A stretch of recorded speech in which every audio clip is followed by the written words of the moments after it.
Hello, good evening, JM. Hello, good evening po, Papa Jack. Good evening, JM. Kamusta po buhay-buhay? Ito, okay lang po. Okay lang. Yan. Ang ginagawa sa buhay ni JM? Dito po, kasambahay po. Kasambahay? Opo.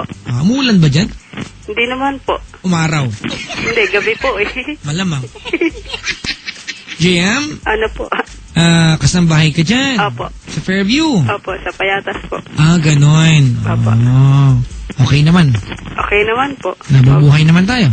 Opo, mabait naman sila. Maganda ang pakitungo sa amin. Husay. Pag kumakain silang bacon, nakabacon ka din, ganun? Opo. Kung ano po yung pagkain nila, ganun din po pagkain Tama. nila. Pag nagbe-bacon ka, nag-i-English ka ba? Hindi po. Ako nag-i-English ako, nag-i-bacon ako eh. Bisaya po sila eh. Hindi ko alam. Sa hindi malaman kadahilan, pag nakakain akong bacon, Englishero ako. Alright, JM. Ano po? Ano paglilingkod ko sa'yo? May kukwento lang po ako, Papa Jack. Dali. Po sa aking karelasyon po ngayon. May jowa ka?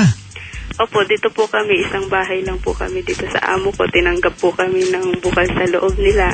Kayo magjowa, tinanggap? Opo, magkasama po kami ngayon dito. Binigyan po kami ng kwarto. Dalawa po kasi silang matanda. Ayop? Talaga? Opo. Pero yung bait ng amo mo, ha? Oh. Bibira makatagpo ng ganyan, ha? Oo nga po, opo. Alagaan mo, huwag mo kainin yung ano, ha? Yung gerber, pag hindi para sa'yo. Maybe yan. Dali. Kwentuhan mo ako. Isa po akong tomboy, Papa Jack. Ito pong ngayon kong ka-live-in, meron po siyang asawa. Meron po siyang 3 anak. Asawa dati? Opo, dati po. Ngayon, yung unang i-shortcut ko na lang po, Papa Jack, ha? Yung una pong pagkikita namin since 1997. Nagsama kami 1998 dahil po kasal ng ate ko dun sa Mandaluyong. Yung 1997 po, meron po siyang ka-live-in din po. May ka-live-in partner siya, lalaki. Tapos ngayon po... Sino mas pogi? Ikaw o siya? Yung lalaki? Siyempre, ako po. Sabi mo yan eh. Tapos, yun po, niyaya ko siya dun sa Mandaluyong, kasal po ng kapatid kong panganay. Niligawan ko po siya. So iniwan niya lalaki dahil sa'yo? Opo, iniwan niya po. Baka pogi ka te. Tapos yun po, yung nagsama kami ng 1998, hindi ko na po siya inuwi sa kanila kasi pumayag naman po siya sa... Paano yung mga anak niya? Hindi, wala pa po siyang anak yun, Papa Jack. Wala pa siyang anak nun? Opo, yung 1998 po. Okay. Tapos, nagsama po kami ng 2000 hanggang 2001. Pag yung 2002, medyo malabo na yung relasyon namin kasi bata pa po ako noon. Siguro, 16, 17. Ito na yung shortcut na sinasabi mo, ha? Mahaba na po. 2002 pa lang tayo, shortcut ka mo to. So, naghiwalay kayo? Opo. Yung paghiwalay ninyo na yun, nagkaroon siya ng asawa? Opo, nabuntis po siya ng 1 week. 1 week lang, nagbuntis siya? Ano siya, gamo-gamo? Hindi po, kasi po, sa akin po yung diferensya kasi po, medyo bugoy-bugoy po ako dati. Nagkaroon din po akong bata, nahuli niya po ako. Kaya nagloko din siya. Nabuntis siya? Opo, nabuntis po siyang 1 week ngayon. Yung sinabi niya po sa akin, tinanggap ko po siya. Ngayon, nagsama uli kami ng 6 months. Yung tiyan niya, inabot ng 6 months. Yung panganay niyang anak. 6 months lang? Oo, tapos naghiwalay kami kasi sinundo siya ng asawa niya na may pumunta dun sa amin na kamag-anak niya sinabi na yung may sakto yung tatay niya, yung pala hindi, nakipag-cooperate yung asawa niya dun sa kamag-anak niya para sa kanya sumama. Inuwi po ng Ilocos, yun. Tapos... Miyak ka nun? Siyempre, tapos ng Pasko nun eh. Ganun. Saan ako nagkamali? Iyak-iyak po talaga, halos magpakamatay, ganun. Huwag yun, katangahan yun. Oo nga, katangahan nga po yun eh. Hanggang sa naluno ng bisyo, tapos makalimot lang. Pagdating neto po ng 2007, yung pinsan niya po, binigay sa akin yung number niya. Pero naka-move on na po ako niya. Kaya lang, naiisip ko pa rin siya. Shortcut ka mo no? Nagbalikan kayo. Opo, nagkabalikan kami. Nagbalikan kayo, may anak na siya. 3 na po yung anak niya. O, iniwan niya asawa niyo yun. Po? Iniwan niya asawa niya. Opo, iniwan niya po. Tas, Yung lalaki sumundo sa kanya, iniwan din niya para sa'yo. opo. Ping-pong na ito. Datakati kong kunakon maraw. Nadya na ba nga nagkatongtong si ka? Okay, tama. Oh. Lokano po yun. Ayaw, sa bagay. Tama, tapos. Tapos, yun po, yung, iniwan niya yung anak niya, 3, 1 taon mahigit po dati yun. Tas Yung bunso. Opo, yung bunso. Iniwan niya yung asawa at anak niya para sa'yo. Opo. Hindi ka na konsensya nun? Siyempre, nakonsensya po kasi Anong ginawa mo nung konsensya ka? Sinasabihan ko po siya Oof, na tarantado. Hindi, totoo po. Sinasabihan mo. Opo, totoo. Pero nagsama kayo. Hindi, sinasabihan ko siya Pero na... nagsama kayo. Nagsama ka. Kung sapuling kita ng tsinelas sa mukha ngayon. Wag naman po, masakit po yan. Naaawa, nakakonsensya, tsinilasing kita dyan tagal po. Tapos? Tapos, yun, ngayon po, hindi na, medyo nagkakalabuan po kasi kami ngayon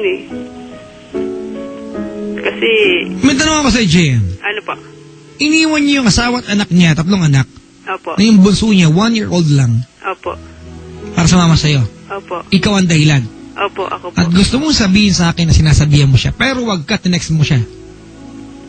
Nangamusta lang po ako Hindi, niyan dati. wag mo kong tarantaduhin dito, ha? Hindi naman kita Wag mo akong tawanan, JM. Hindi naman po ako tatawa. Sige. Naintindihan mo? Opo. Sorry, nabuisit lang ako sa'yo bigla. Sige, okay lang po. May asawa, may anak, tapos you're going to claim sa akin na sinasabihan mo siya, Opo. pero tinext mo siya para puntahan ka, para magsama kayo? Ay, hindi naman. So why did you end up together? Po? Bakit kayo naging magkasama sa bahay? Kasi... So, kaya wag mo sabihin sa akin na sinasabihan mo siya kasi kinuha mo siya sa pamilya niya. Ay, hindi po kasi, Papa Jack. Meron Stop din po siya pretending! dahilan.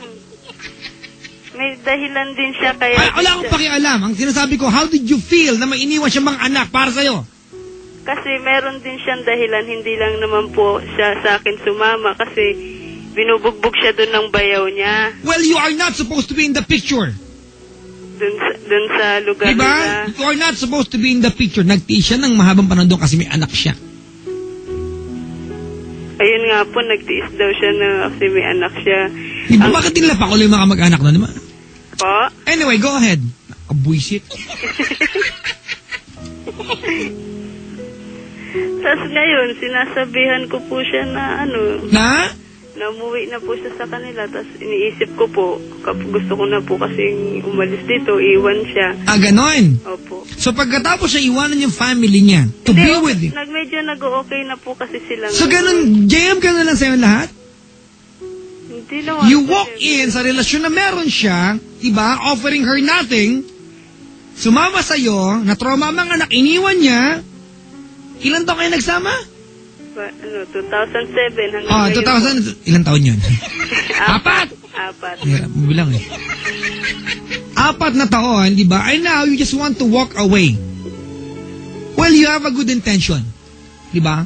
Opo. Pero ganun lang yun sa'yo, Jeff. Hindi naman po. Anong hindi naman? Masakit sa akin nga Hindi ka, ganun lang yun sa'yo? Ganun lang yun sa'yo? Hindi, syempre masakit. Bakit mo siya pinapauwi sa kanila?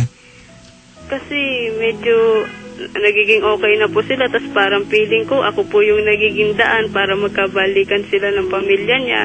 Ikaw ang naging dahilan kung bakit nawala siya doon. Opo. Because you gave her, di ba? Opo. You facilitated yung pag-alis niya doon. Tama, mali? Tama po. Nakakabuhisit lang na parang wala, ganun lang.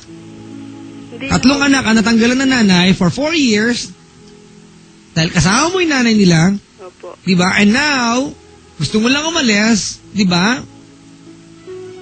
Tapos pag JM, pag nakabalik siya doon, pag trip mo na naman, papabalikin mo sa'yo? Hindi naman po. Hindi naman? Siyempre, gusto ko na po rin na isip-isip ko nga po na balikan niya yung pamilya niya habang Akasan mo! Balikan niya yung pamilya niya habang pwede pa, hanggang tanggap pa siya.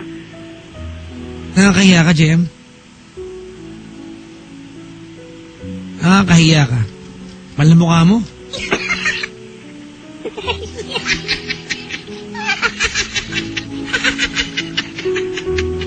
Maganda tong bagay, JM. Babalik mo sa amin, ha? Opo. Kaya mangako ka, parang awa mo na. Opo. Na kahit kailan wag ka nang magparamdam sa kanya. Ha? Opo. Kahit anong mangyari. Opo. You are one big selfish lesbian. Ayun nga po. Yun talaga ang tingin. Salamat, ko sa inamin mo. sarili ko. Salamat. Congratulations! Inaamin ko po talaga yun. Naisip ko po yun. Na kaligayahan ko lang din ang iniisip ko. Buti alam mo, walang kapal ka na mukha mo eh. Oo nga po, sobrang kapal na eh. Good! May tanong ka pa?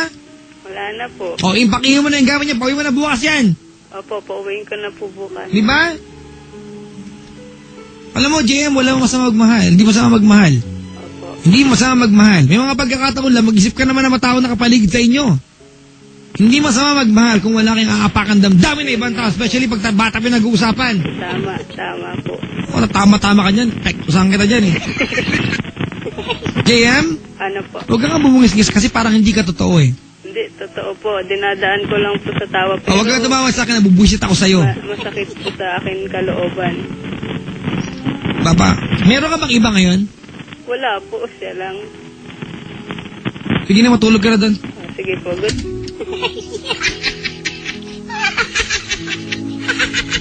Inis. Kakasar. Kaibigan niyo mga ganyan, no? Kakabihin niyo na, sinasabi ako nga po siya, na ano eh. Sinasabihan kaya pala 4 na taon mo nilayo sa pamilya niya, sinasabihan. Tawag sa akin, kukutawa ng tao, parang tanga lang. Doon ka nga. Tawag sa akin mga kapatid, over 8326171, that's my number.